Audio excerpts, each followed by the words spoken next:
This is a video that you guys have been waiting for such a long time. I will be finally discussing my top 16 roller coasters that I've ridden in my life. So far, I've been on 104 roller coasters as a total, and I've been on a lot of really great roller coasters, but everybody's asking me, Brandon, what's your favorite roller coaster that you've ever been on? So I decided, well, why don't I make a whole video dedicated to my favorite roller coasters? And I was really putting this video off, but it wasn't until last weekend when I went to Six Flags Great Adventure in Jackson, New Jersey, and rode a bunch of new roller coasters. So now I feel comfortable sharing my top 16 roller coasters with you guys. Starting with number 16 is the Superman Ride of Steel at Six Flags America, manufactured by Intamin. And let me tell you guys something. I've been on this roller coaster more than any other roller coaster in the entire world.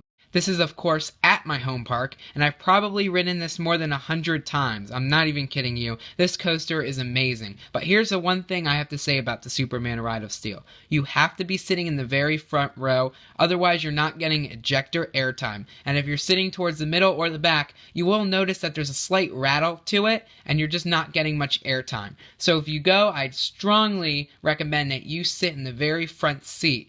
If you ever see me at Six Flags America, you will always see me waiting for the front row. I don't care if there's a 2-hour wait, I will always be waiting for the very front row because it is that much more enjoyable and it is definitely worth it. Starting with our first Disney coaster, at number 15 is the Seven Dwarfs Mine Train at Magic Kingdom in Walt Disney World. And here's the thing, some of you guys are going to be questioning me, why did I decide to put this on my countdown? But here's the thing, a coaster should be very thrilling and should be very intense, but that's not the only thing that's important about a roller coaster. And theming is a perfect example of why the Seven Dwarfs Mine Train makes this countdown. The theming is incredible on this coaster. You go into the Seven Dwarfs mine, you get to actually see the dwarfs, they have the songs, it's just a really great family mine train coaster, and that's why it made this countdown, just because the theming is so amazing on this roller coaster. Number 14 is California's Screamin at Disneyland in Anaheim, California. This is manufactured by Intamin, and here's the thing about California Screamin. I feel that this is an underrated coaster. Yes, this is one of the underrated coasters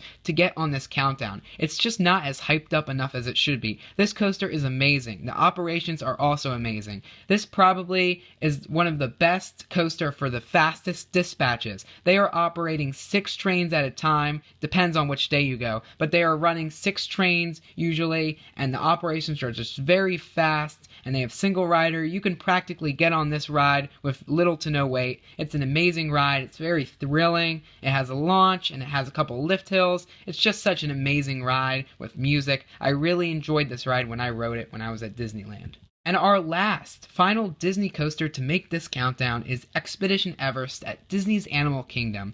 This coaster is probably the most themed coaster in the entire world. When I say this, Disney put more money into this than any other attraction. This is also probably the most expensive roller coaster ever built. But with that said, the theming is incredible. It's very intense. It's a very enjoyable roller coaster, and I thought that it was just overall an amazing experience, and I've been on this a bunch of times, so this is number 13, Expedition Everest. Number 12 is Fahrenheit at Hershey Park.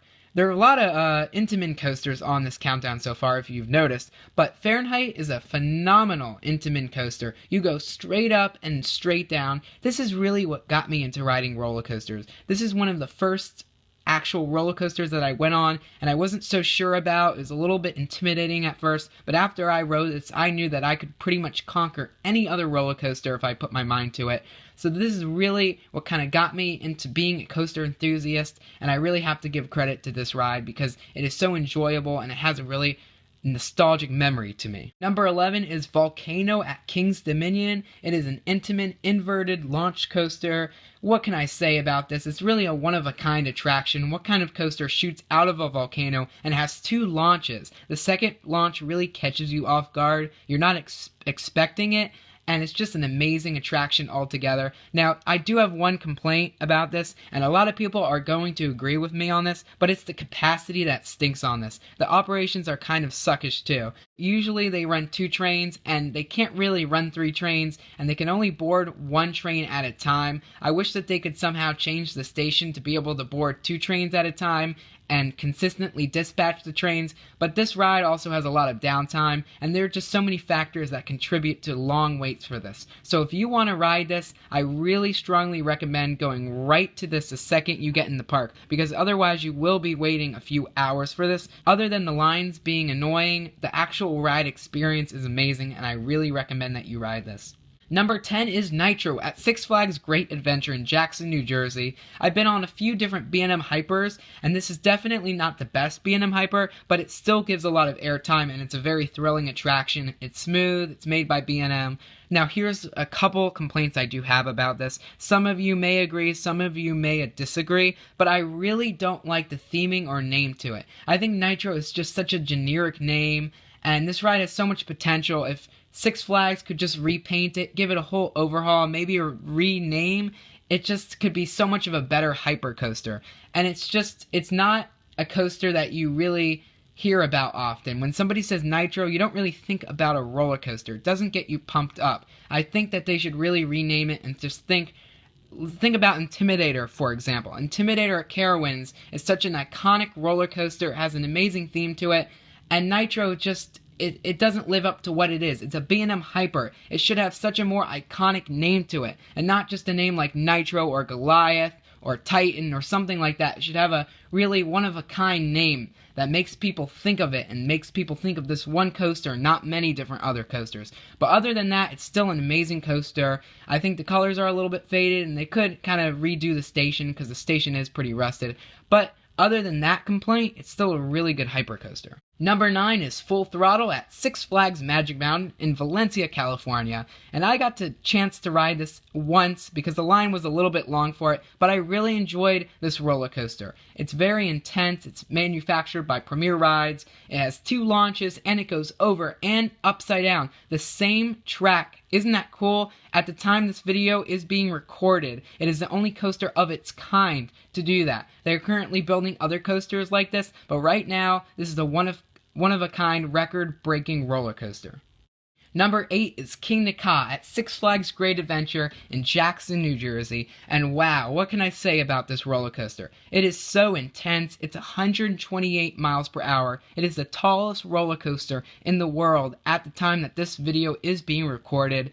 I really thought it was an amazing experience, and it's just so intense. I can't compare it to any other coaster that I've ever ridden. It's just really unlike any other coaster that I've been on in my entire life. It goes so fast, it's kind of like a space shuttle being launched. I can't even compare it to an actual roller coaster. Number 7 is Apollo's Chariot at Busch Gardens Williamsburg in Williamsburg, Virginia. And this is a phenomenal B&M hypercoaster. This is definitely better than Nitro because of the fact that I felt when I rode it, I got a little bit more airtime. I felt like it was a more enjoyable experience, a little bit more smoother, and the theming is amazing on Apollo's Chariot compared to Nitro. I just like the overall color scheme and just a couple other factors. Apollo's Chariot is definitely better than Nitro in my opinion.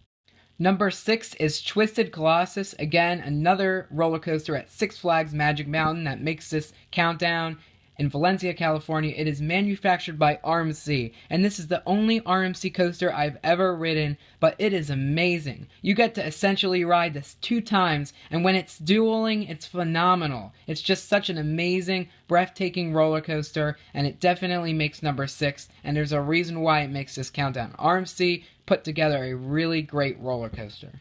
Number 5 is Intimidator at Carowinds, manufactured by B&M, and this is, in my opinion, the best B&M hypercoaster that I have ridden. It totally dominates Apollo's Chariot and Nitro, because not only it has great theming, but this has the best airtime. It's tall, it's fast, it's phenomenal. It's like you're racing, and I love how they play Gentlemen Start Your Engines right before you leave the station, which gives you the feeling like you're racing. It's very fast, it's enjoyable, it's smooth, you get lots of airtime, and I really did enjoy Intimidator when I rode it. Number 4 is El Toro at Six Flags Great Adventure in Jackson, New Jersey. This roller coaster is manufactured by Intamin and RMC. Both companies work together to make this amazing roller coaster. It's very thrilling. It has a very steep drop. It's definitely my favorite wooden coaster I've ever been on. And did I forget to mention that it's very smooth as well? It's just such an amazing roller coaster. It has a cable lift hill.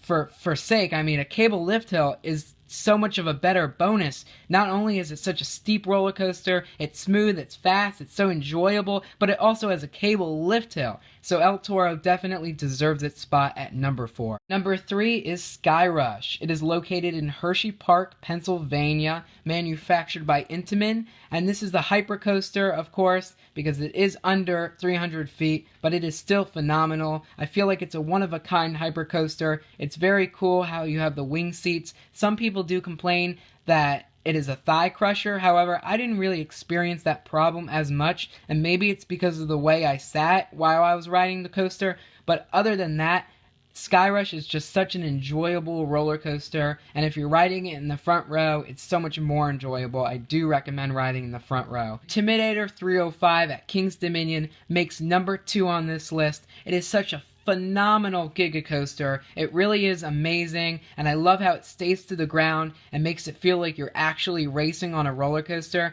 Many people will tell you it's not really about the airtime. However, you do get a little bit of airtime on this ride, but again, it's not about the airtime. It's about staying low to the ground, being fast, and really feeling like you're driving a race car. This roller coaster is just such a phenomenal roller coaster. And again, I love how they play Gentlemen, Start Your Engines while you're leaving the station to really give a better theming to the ride. And Intimidator 305 really earns its spot at number 2. It's just so amazing. And number 1 is Mind Eraser. Wait, who actually fell for this? Leave a comment if you actually fell for this. Mind Eraser is my worst roller coaster that I've ever ridden in my entire life. I have to be honest with you guys, I do not like Vekoma SLCs. I don't know how some other people find them enjoyable, but number 1, by no surprise, is Fury 325 at Carowinds.